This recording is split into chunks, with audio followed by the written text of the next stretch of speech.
स्वागतम, नरेंद्र मोदी स्वागतम, नरेंद्र मोदी स्वागतम, नरेंद्र मोदी स्वागतम, नरेंद्र मोदी स्वागतम, नरेंद्र मोदी स्वागतम, नरेंद्र मोदी स्वागतम, नरेंद्र मोदी स्वागतम। भारत माता की, भारत माता की।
हमारे प्रिय प्रधानमंत्री माननीय श्री नरेंद्र मोदी जी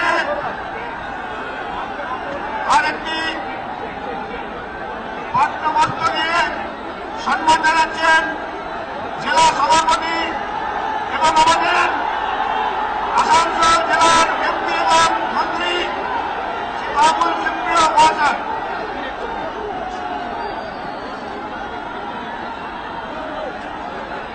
आप लोगों को पहले ही बताया था कि सूरज की गर्मी से और यहाँ की सरकार की शोषण की गर्मी से जो गर्मी हमारे दिल में था, आज चांदनी रात में बहुत खूबसूरत सभा होने वाला है। चारों तरफ से हवा आ रही है और वो हवा हमारे साथ मोदी साहब का हवा है। मैं बहुत बहुत धन्यवाद देता हूँ। आज वो दोबारा नहीं तीसरी बार यहाँ पे आए और हम सबके तरफ से ये उनको मैं फैलाने जा रहा हूँ। आप जोरदार बोलिए भारत माता की, भारत माता की, भारत माता की।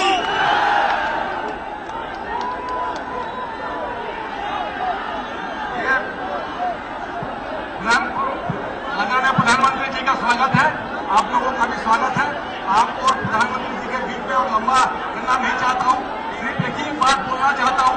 बंगाल जो है क्रांतिकारियों का जगह था, यहाँ से भारत माता की जय का नारा यहाँ से निकला था और आज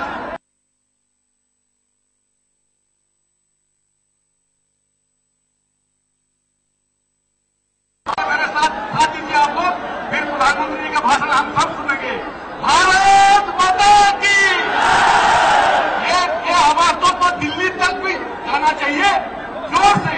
भारत माता की, भारत माता की।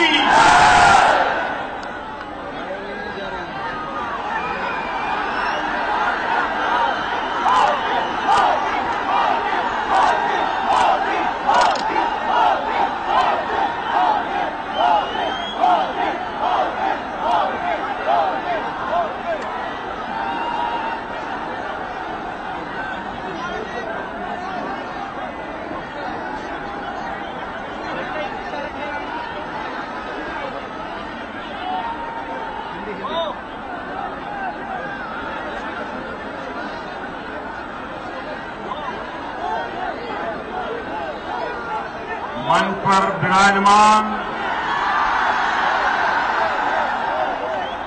केंद्र में मंत्री परिषद के मेरे साथी और आप सबके प्रिय श्री बाबुल सुप्रियो जी, भारतीय जनता पार्टी के राष्ट्रीय सचिव श्रीमान सुरेश पुजारी जी,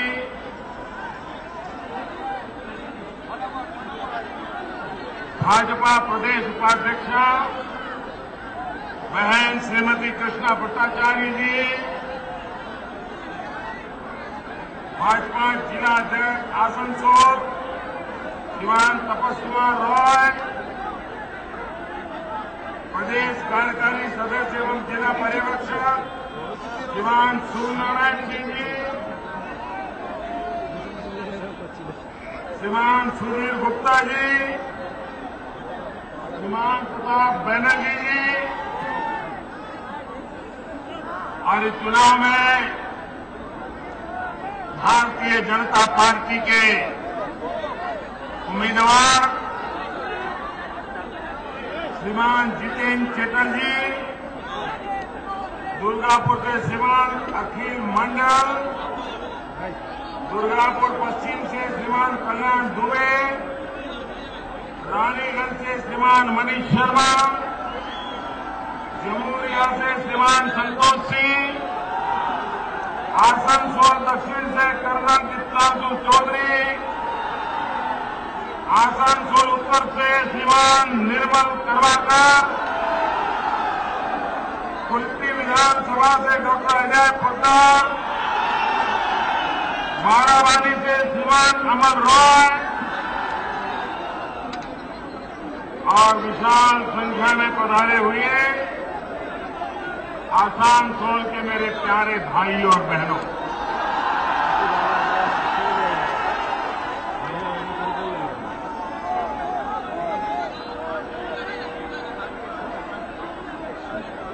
আমার প্রিয় ভাই और বোনেরা, আসানসোলে আবার আসতে পেরে খুব ভালো লাগছে।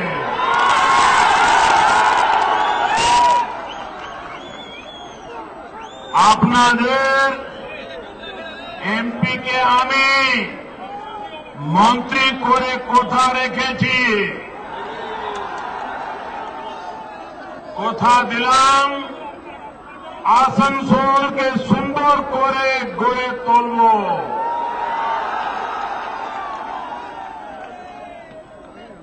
भाइयों बहनों, आज मैं सुबह से पश्चिम बंगाल में दौरा कर रहा हूं। टीवी पे आता है कि इस बार जून महीने में जो गर्मी पड़ती है वो गर्मी अप्रैल महीने में शुरू हो गई,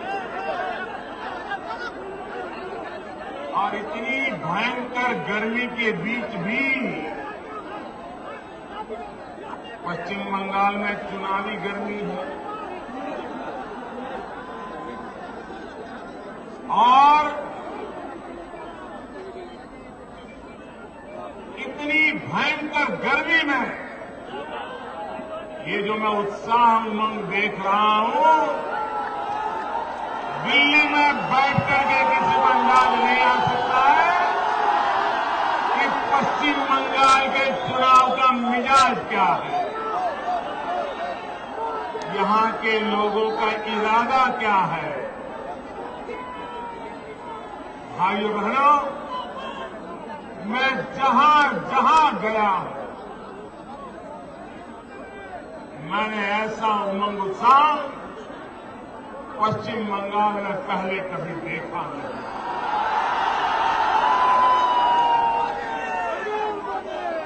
मैं आज आसनसोल के भाइयों बहनों से एक शिकायत करना चाहता हूं। करूं? मैं आसनसोल के भाइयों बहनों से एक शिकायत करूं? बुरा नहीं मानेंगे ना? मुझसे नाराज नहीं हो जाएंगे ना? बोलो। जब 2014 में लोकसभा का चुनाव था, मैं खुद प्रधानमंत्री का उम्मीदवार था और इसी मैदान में आया था। उस समय तो आधी भीड़ भी नहीं आई थी, आज इतनी डबल भाई? मैं खुद लड़ रहा था, तब तो आधे लोग आए थे, और आज पश्चिम बंगाल का भविष्य तय करने के लिए आप जो उमंग उत्साह दिखा रहे हैं, ये मेरी शिकायत नहीं है, आपका अभिनंदन है।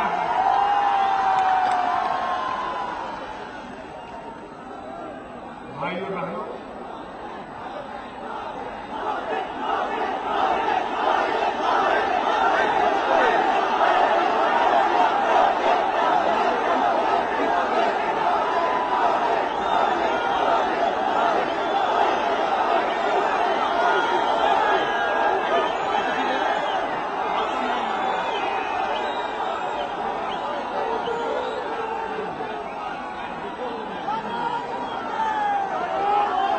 वाले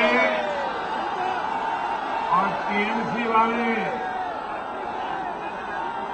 और उनके पीछे पीछे भाग रही कांग्रेस वाले,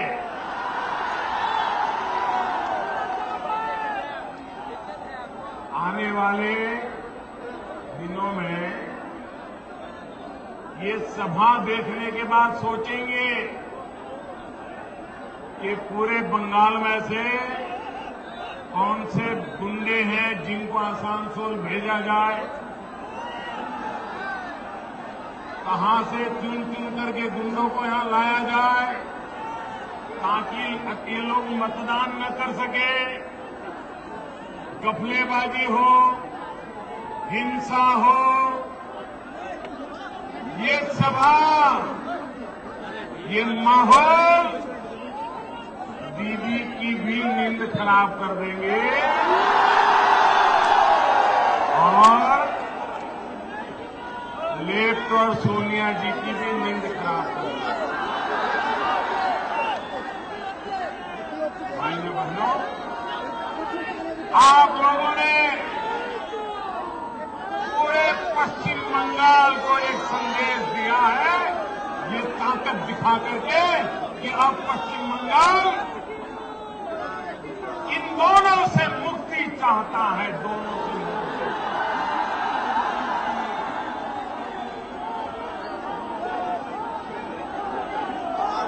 क्या मिला पश्चिम बंगाल को मेरे भाई, क्या मिला?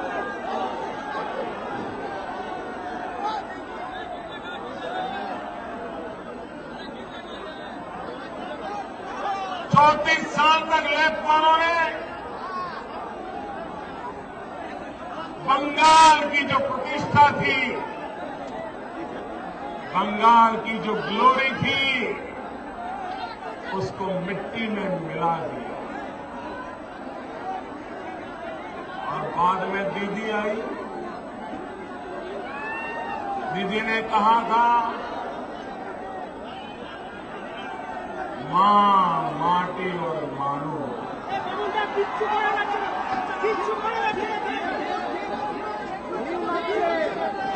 मां माटी और मानुस। आप देखिए, आप देखिए बाबू जी,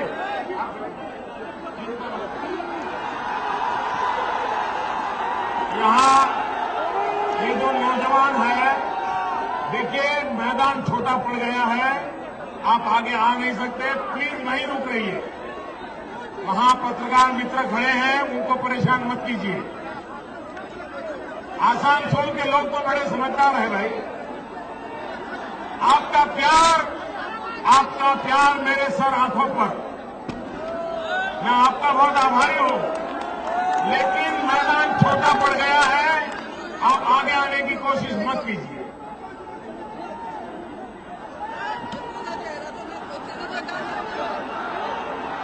भाइयों बहनों, मां माटी और मानुस, ये वादा किया था आपको, ये वादा किया था, लेकिन हमने 5 साल हर दिन क्या देखा? मां माटी और मानुस नहीं देखा, हमने तो देखा मौत का कारोबार, हमने तो देखा मनी का कारोबार। मां माटी मानुस ने मौत और मनी के खेल खेलने के लिए पश्चिम बंगाल को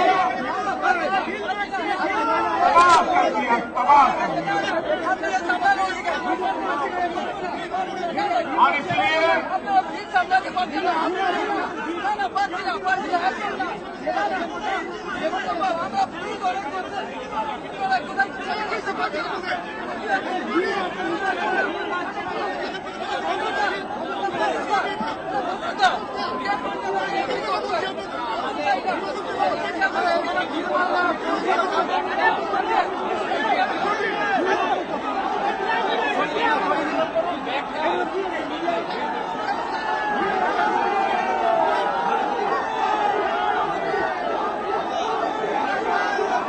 आप लोग शांति रखिए, तभी मैं बोलना शुरू करूंगा, वरना मैं खड़ा हूं।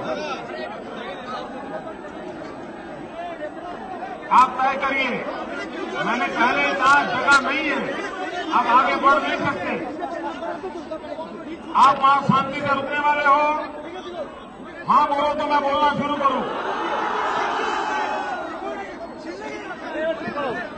मेरी पत्रकार मित्रों से भी प्रार्थना है, पत्रकार मित्रों से मेरी प्रार्थना है,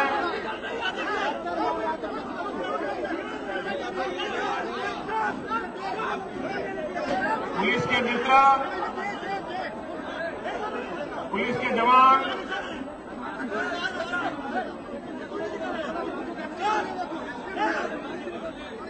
मेरे प्यारे भाइयों बहनों, किस प्रकार से पश्चिम बंगाल के गरीबों के साथ धोखा किया गया, आप मुझे बताइए। आप शारदा चिटफंड को भूल सकते हैं क्या? आसानसोल के नागरिकों के भी पैसे गए हैं कि नहीं गए? गरीबों के पैसे डूबे कि नहीं डूबे? ये पाप करने वाले जेलों में होने चाहिए थे कि नहीं?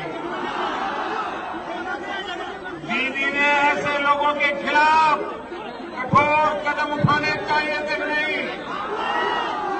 उन्होंने उन पर मेहरबानी की कि नहीं की? मेहरबानी की कि नहीं की? आप मुझे बताइए, जो गरीबों का धन लूट लेते हैं, अगर उन पर मेहरबानी करने वाली सरकार है तो उस सरकार को जाना चाहिए कि नहीं जाना चाहिए? हमेशा हमेशा लिए जाना चाहिए कि नहीं जाना चाहिए? भाइयों बहनों, गरीब के पैसे लूटने के लिए शारदा चिटफंड जैसी योजनाएं देश में ऐसी फैली और गरीब बेचारा कुछ सपने लेकर के पैसे रखता था, बेटी की शादी करवाने के लिए पैसे रखता था, बच्चों की पढ़ाई के लिए पैसे रखता था, लेकिन इन लुटेरों ने गरीबों के पैसे जमा कर लिए, हजम कर लिए और गरीब को बेघर बना दिया। भाई जब अच्छी सरकार होती है, ईमानदार सरकार होती है, तो गरीबों के लिए कैसी योजना बनाती है आप देखिए। इन्होंने चिटफंड चलाया, हमने प्रधानमंत्री जनधन योजना लेकर, उन्होंने चिटफंड के नाम से गरीबों से पैसे पड़ाए, हमने बिना पैसे प्रधानमंत्री जनधन खाते खोल दिए और गरीबों को मुफ्त में अकाउंट खोलने की व्यवस्था कर दी। हमने गरीबों को कहा कि आपको 1 रुपये कार्ड मिलेगा, इन रुपये कार्ड से कभी आपके परिवार में संकट आ गया तो उसमें 2 लाख रुपये का इंश्योरेंस भी होगा, परिवार के लोगों को 2 लाख रुपये मिलेंगे। अनेक लोगों को मिला। भाइयों बहनों, प्रधानमंत्री जनधन योजना के द्वारा हमने हिंदुस्तान के करोड़ों करोड़ों गरीबों के लिए बैंक के दरवाजे खोल दिए। इन्होंने क्या किया? शारदा चिटफंड चलाया और ये उड़ीसा हो, आसाम हो, बंगाल हो, इसने वहां के कोई गरीबों को छोड़ा नहीं है। भाइयों बहनों, जिन्होंने गरीबों को लूटा है, क्या वो लोग ये चुनाव जीत सकते हैं क्या?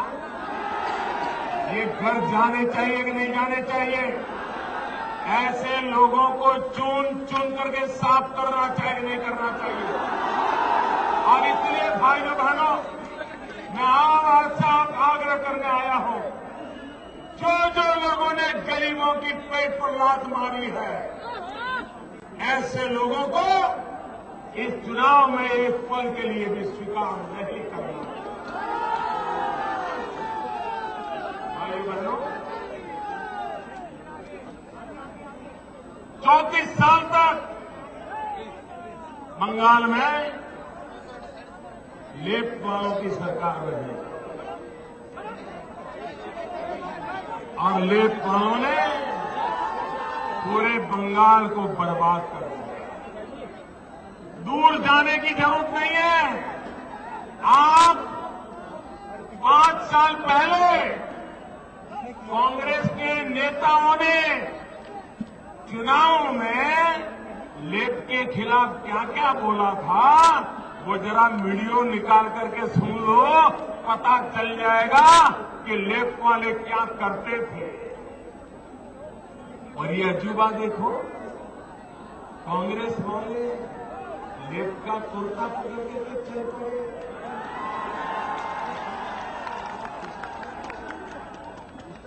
जिस कांग्रेस पार्टी ने केरल में पहली लेफ्ट की सरकार चुनी थी, पंडित नेहरू के जमाने में धारा 356 लगा करके उसको भंग कर दिया था। जिस कांग्रेस को लेफ्ट के प्रति इतनी नाराजगी और गुस्सा रहता था, आज पूरी की पूरी कांग्रेस पार्टी लेफ्ट के चरणों में जाकर के बैठ गई। देखिए, ये जनता जनार्दन जब देती है तो छप्पर फाड़ करके देती है, लेकिन ये जनता जनार्दन लेती है ना, तो कूड़े कचरे के साथ साफ कर देती है। एक जमाना था, ये कांग्रेस पार्टी 400 से भी ज्यादा लोगों को लेकर के पार्लियामेंट में बैठती थी। ये जनता का गुस्सा ऐसा फटा, वो 40 पर आ गए, 40 पर आ गए। आज उस कांग्रेस की हालत देखो, जीने मरने के लिए लेफ्ट के पास झुकना पड़ा है। और इनकी बेईमानी देखो। मुझे बताओ भाई, अगर आपका विचारधारा से झगड़ा है तो वो विचारधारा से झगड़ा अगर बंगाल में है तो केरल में भी होना चाहिए कि नहीं होना चाहिए? अगर आपका कम्युनिस्टों के कारोबार के विरोध है तो केरल में भी झगड़ा होना चाहिए कि नहीं होना चाहिए? वहां भी आमने सामने लड़ना चाहिए कि नहीं लड़ना चाहिए? ये कांग्रेस का कमाल देखो, ये बड़े कमाल के जादूगर हैं। केरल में वो कम्युनिस्ट पार्टी को गाली दे रहे हैं, कम्युनिस्ट पार्टी के खिलाफ लड़ाई लड़ रहे हैं, और बंगाल में कांग्रेस वाले केरल कम्युनिस्टों को कंधे पर बिठा करके नाच रहे हैं। ये समझ नहीं आ रहा है कि केरल में कुश्ती और बंगाल में दोस्ती। इन पर भरोसा कर सकते हैं क्या? ये आपकी आंख में धूल झोंक रहे कि नहीं झोंक रहे? ये लोग बंगाल में एक भाषण करते हैं, केरल में दूसरा भाषण करते हैं। क्या उन पर भरोसा करना चाहिए क्या? भाइयों बहनों, केरल में कम्युनिस्ट पार्टी आए दिन कांग्रेस को ऐसी गालियां देती है, ऐसी गालियां देती है। कांग्रेस पार्टी कम्युनिस्टों को गाली देती है, कम्युनिस्ट पार्टी कांग्रेस को देते हैं। और बंगाल में कहते हैं कम्युनिस्ट पार्टी बहुत अच्छी है, कम्युनिस्ट पार्टी बहुत अच्छी है, कम्युनिस्ट कांग्रेस मिलकर भला करेंगे। आपको विश्वास है क्या? आपको भरोसा है क्या? ये लेप दोबारा आया तो बर्बादी आएगी कि नहीं आएगी? और मुझे बताइए, ये दीदी को सबक सिखाना चाहिए, दीदी को आराम करने का भेजना चाहिए, नहीं भेजना चाहिए? अरे एक जमाना था, दीदी कभी भ्रष्टाचार की बात सुनती थी, वो घटनाएं लोग याद रखते हैं। जब उनका कोई साथी भ्रष्टाचार में नाम आता था तो दीदी कुर्सी उठा करके फेंक करके छोड़ करके चली जाती थी भ्रष्टाचार के खिलाफ। दीदी आपको क्या हो गया? ऐसा परिवर्तन कैसे आ गया? दीदी आप तो पहले भ्रष्टाचार के खिलाफ कुर्सियां फेंकती थी, आप भ्रष्टाचार के खिलाफ रोड पर निकल करके लाठियां झेलती थी। आज नारद का इतना बड़ा स्कैंडल आ गया। टीवी कैमरा के सामने टेंडर किसको मिलेगा, टेंडर कैसा होगा, टेंडर कब निकलेगा और बदले में क्या मिलेगा, इसका सौदा होता है। नोटों की थप्पियां दी जा रही हैं, थप्पियां सब कैमरे पर है।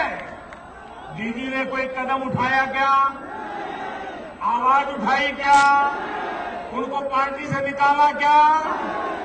इसका मतलब अब दीदी भ्रष्टाचार से एडजस्ट हो गई।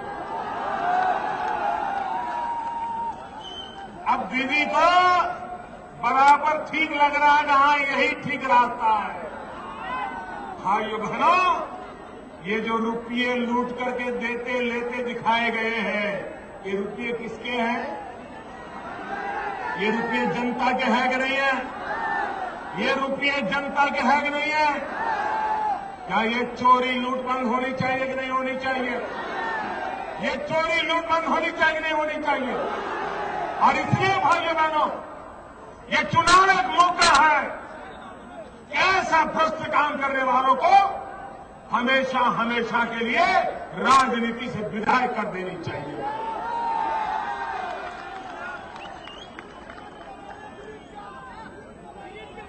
मैं कभी कभी सोचता हूं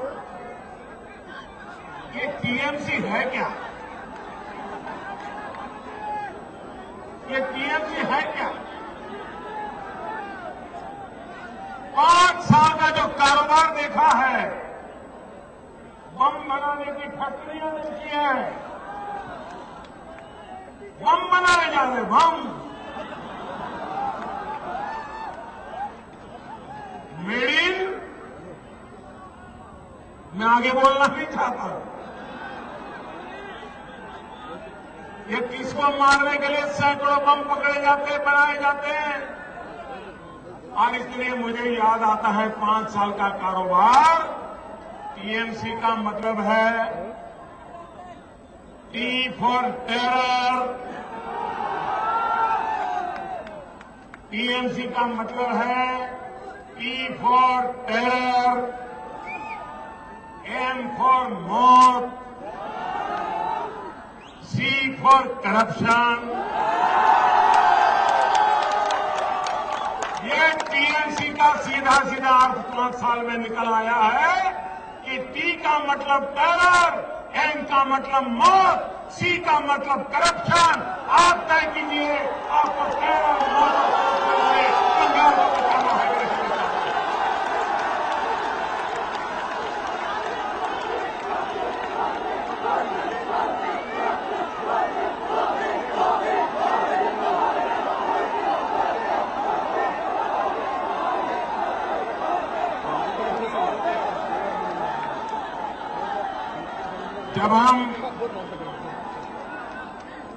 छोटे थे, लेफ्ट वाले बार बार चुनाव जीतते थे, तो हम लोगों से पूछते थे कि भाई ये क्या बात है, कैसे जीतते हो।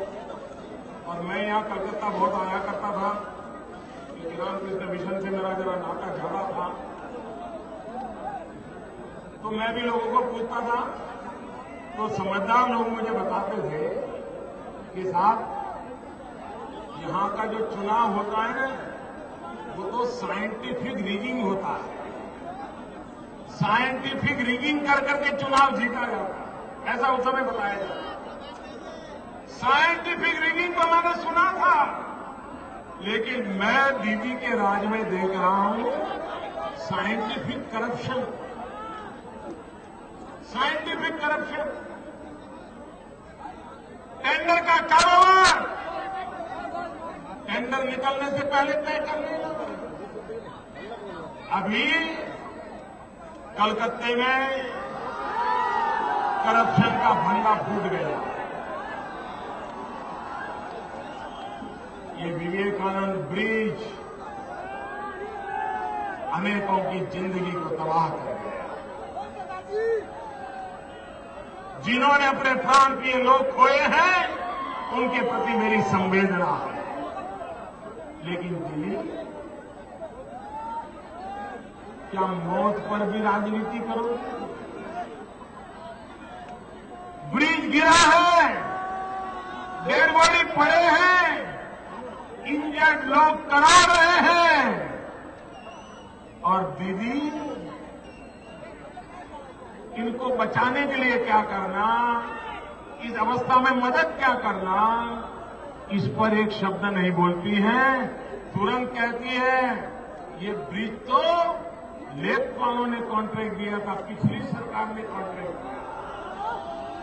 अच्छा दीदी आप बताओ, मान लो एक ब्रिज टूट न जाता और ये ब्रिज बन जाता, तो आप उद्घाटन करने जाते कि नहीं जाते?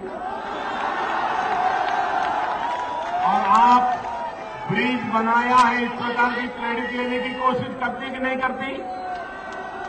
अगर लेफ्ट वालों ने पाप किया, उस पाप को आपने आगे क्यों बढ़ाया? दीदी जवाब दीजिए। लेफ्ट वालों ने बुरा किया तो बुरे को आपने आगे बढ़ाया, मतलब पूरे पश्चिम बंगाल के मॉडल है, जो लेफ्ट वाले करके गए उसी को आगे चलाने का काम दीदी कर रही है। और इसलिए पश्चिम बंगाल को लेफ्ट से भी मुक्ति चाहिए, दीदी से भी मुक्ति चाहिए।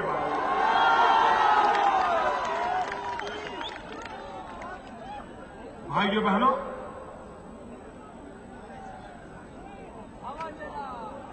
जिस प्रकार से टेरर का माहौल बनाया जाता है, अपने विरोधियों को खात्मा करने की कोशिशें होती है, ये लोकतंत्र नहीं है, ये लोकतंत्र के प्रति आस्था का प्रतीक नहीं। इस चुनाव में मैं हैरान हूं, क्या डिबेट चल रही है। लेफ्ट वाले कहते हैं कि ममता जी के राज में इतनी हत्याएं हुई, तो ममता जी कहती है आपके राज में इतनी हुई। लेफ्ट वाले कहते हैं ममता जी के जमाने में इतने बलात्कार हुए, तो ममता जी कहती हैं आपके जमाने में इतने बलात्कार हुए। लेफ्ट वाले कहते हैं ममता जी के राज्य में इतने कौमी दंगे हुए, तो ममता जी कहती है तुम्हारे राज्य में इतने दंगे हुए थे। लेफ्ट वाले कहते हैं कि ममता जी आपके राज्य में रास्तों का हाल ऐसा है, तो ममता जी कहती है आपके राज्य में रास्तों का हाल ऐसा था। ममता जी कहती है, मैं पूछना चाहता हूं क्या ये चुनाव में यही डिबेट चलेगा क्या कि ममता जी के समय कितनों को रेप हुआ और लेफ्ट के समय कितनों को रेप हुआ? ममता जी के समय कितने मरे और लेफ्ट के समय कितने मरे?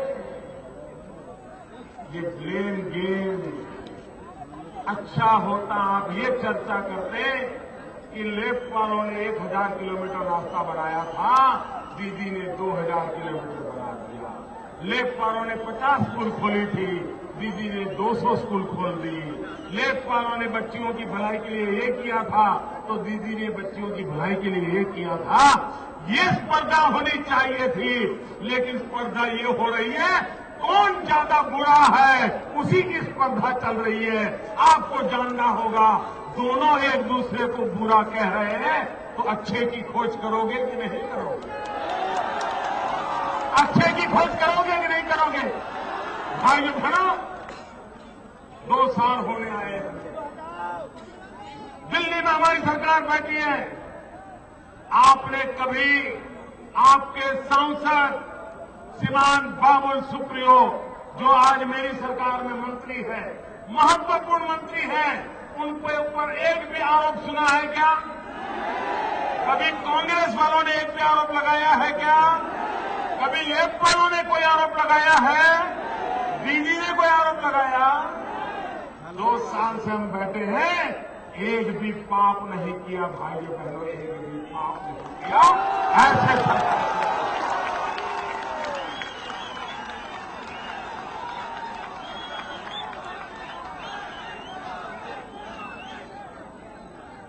भाइयों बहनों, हमारी सभी समस्याओं का समाधान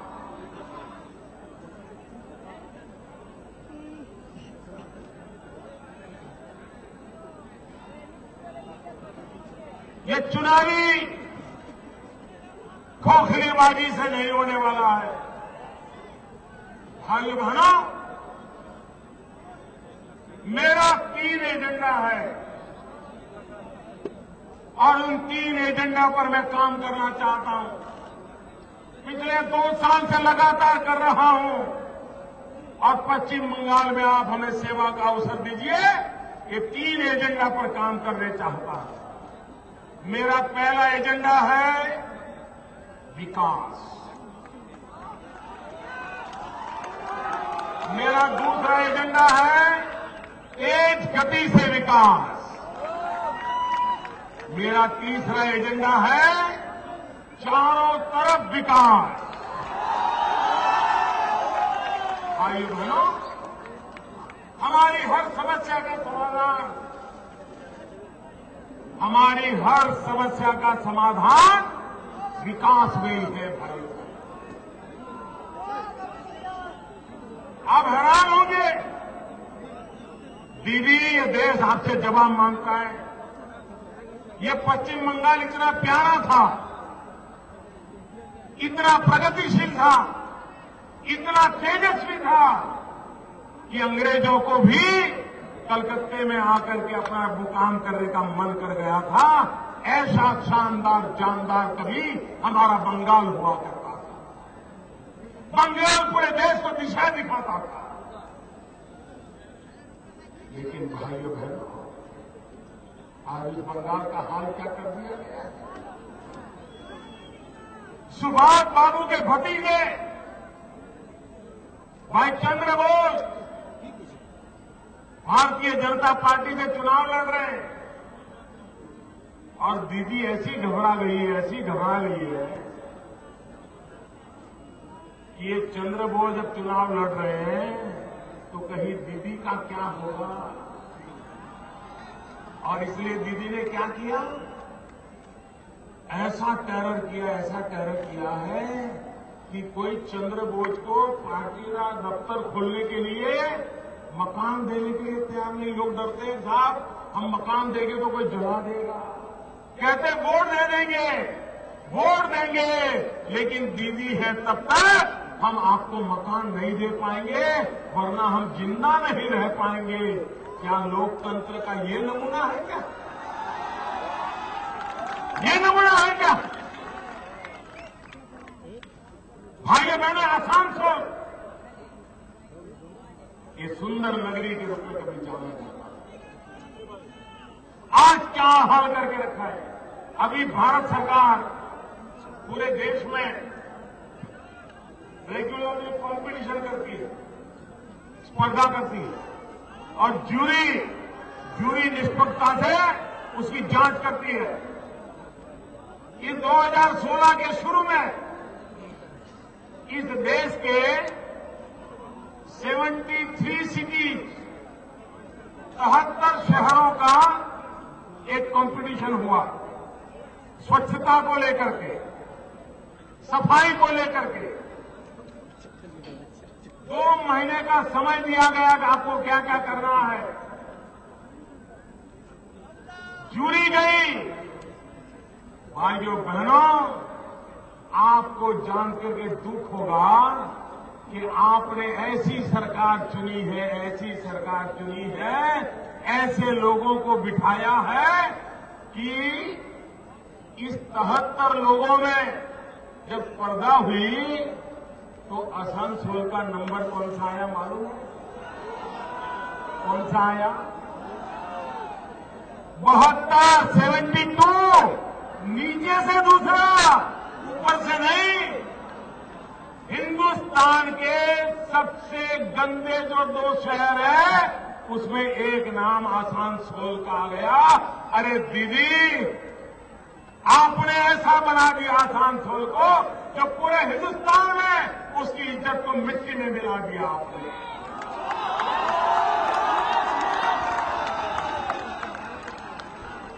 यह आसनसोल औद्योगिक नगरी रही है, साफ सुथरा शहर होना चाहिए, लेकिन न पश्चिम बंगाल की सरकार को परवाह है, न यहां बैठे हुए लोगों को परवाह है। उनको तो टेंडर निकालो और कैमरा के सामने लाओ, यही उनका काम है। और इसलिए मैं कहता हूं मेरे भाई बहनों,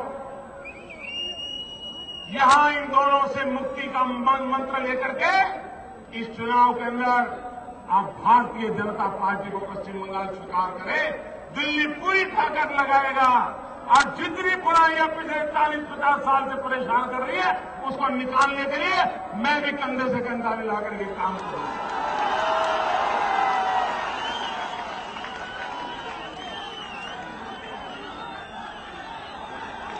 पश्चिम बंगाल में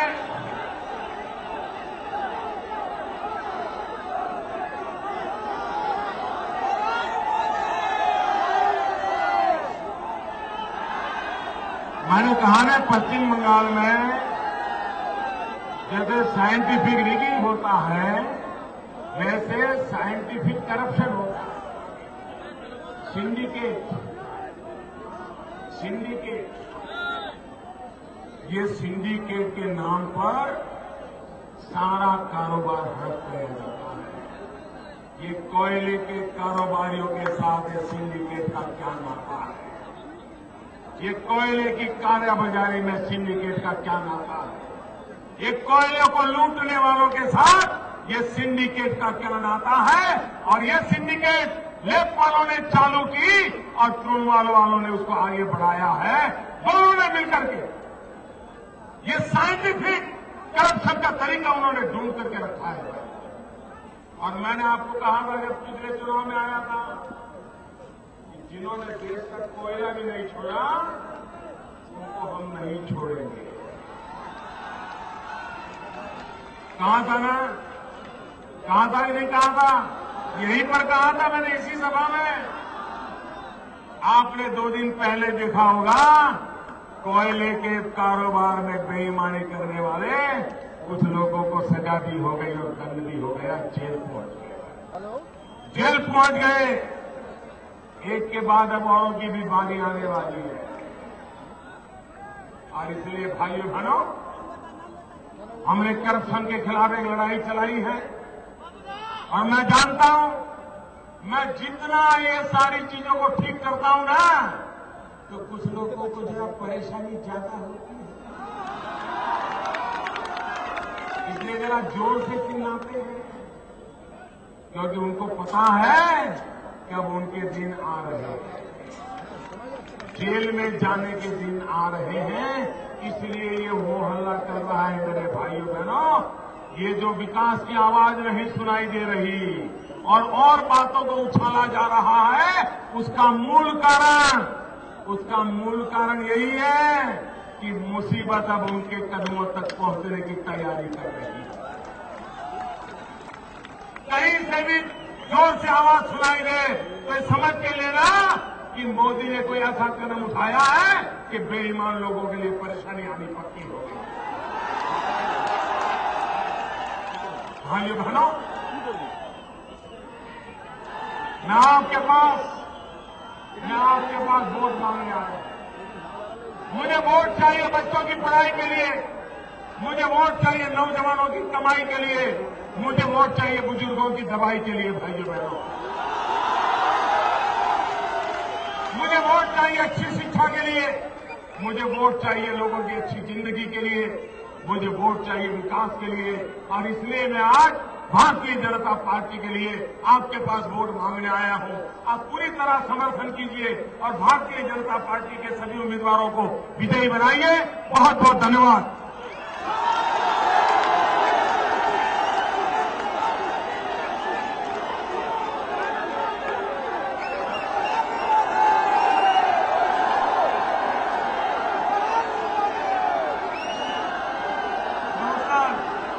আসানসোল জেলা বিজেপির পক্ষ থেকে বিভিন্ন প্রান্ত থেকে আগত ভারতীয় জনতা পার্টির কার্যকর্তা বন্ধু, পত্রকার বন্ধু এবং এই মিটিংকে সফল করার জন্য প্রশাসনের সকল শাখাকে এবং যে সমস্ত কার্যকর্তা বন্ধুরা নিরলস পরিশ্রম করে আমাদের এই কার্যক্রমকে সফল করেছেন তাদের সকলকে ভারতীয় জনতা পার্টির আসানসোলের পক্ষ থেকে ধন্যবাদ জানিয়ে আজকের কার্যক্রম এখানেই সমাপ্তি ঘোষণা করছি।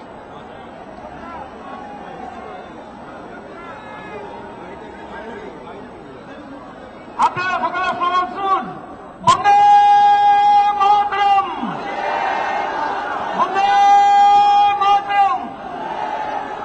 সবাই বলুন এবার বাংলায়, আপনারা বলেন বিজেপি সরকার। এবার